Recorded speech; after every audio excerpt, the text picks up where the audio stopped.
వాస్తవానికి ఏమిటి 2015లో ఐక్యరాజ్య సమితి మొత్తం డెవలప్మెంట్ గోల్స్ని మార్చేసింది. అన్ని దేశాలకి అందరూ కలిసి ఉమ్మడిగా తీసుకున్న నిర్ణయం. జీడిపి కాదు ఇప్పుడు చెప్పాల్సిన లెక్క, ఎస్డిజి చెప్పాలి, సస్టైనబుల్ డెవలప్మెంట్ గోల్స్, ఎస్డీస్. ఇది ఎస్డిజిసే ఈరోజు అభివృద్ధికి కొలమానం. ఆయన ప్రసంగంలో కానీ లేదా ప్రభుత్వ నివేదికల్లో కానీ ఎక్కడా కూడా ఈ సస్టైనబుల్ డెవలప్మెంట్ గోల్స్ గురించి ఒక్క మాట లేదు. మీ అందరు కూడా ఇచ్చాను ఆ పేపరు. 17 అంశాలు ఉన్నాయి, అందులో 691 ఇండికేటర్స్ ఉన్నాయి.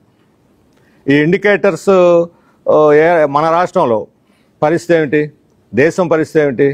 దేశం మొత్తం ప్రపంచంలో మన దేశం 109వ స్థానంలో ఉంది.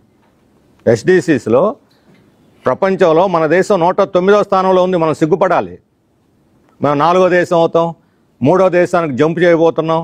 నీతి ఆయోగ్ చెప్పింది, IMF చెప్పిందని కబుర్లు చెప్పడం కాదు, లేకపోతే $4 ట్రిలియన్ వ్యవస్థలో అడుగు పెడుతున్నాం అని చెప్పడం కాదు. సస్టైనబుల్ డెవలప్మెంట్, సుస్థిర అభివృద్ధి. అభివృద్ధి కాదు, సుస్థిర అభివృద్ధి. అభివృద్ధికి సుస్థిర అభివృద్ధికి తేడా ఉంది. ఇదేదో కమ్యూనిస్టుల నినాదం కాదు, సోషలిస్టుల నినాదం కాదు. ఇది ఫక్తు పెట్టుబడిదారి నినాదం, సస్టైనబుల్ డెవలప్మెంట్ అనేది.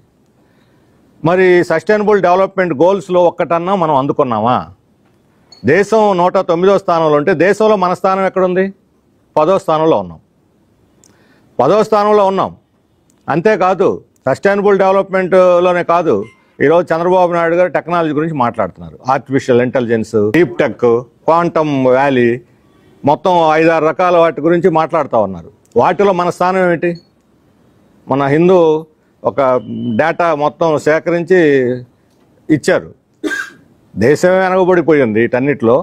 అమెరికా, చైనాలకి మనకి అసలు చాలా దూరం ఉంటే ఇందులో మనం ఎక్కడున్నాం? క్వాంటమ్ వ్యాలీ అంటే క్వాంటంలో కనీసం సెమీ కండక్టర్ని చేసుకునే పరిస్థితిలో కూడా, తయారు చేసుకునే పరిస్థితిలో కూడా లేవు. 11 ఏళ్ల తర్వాత మోడీ రోజు ఇదే చెబుతుంటాడు.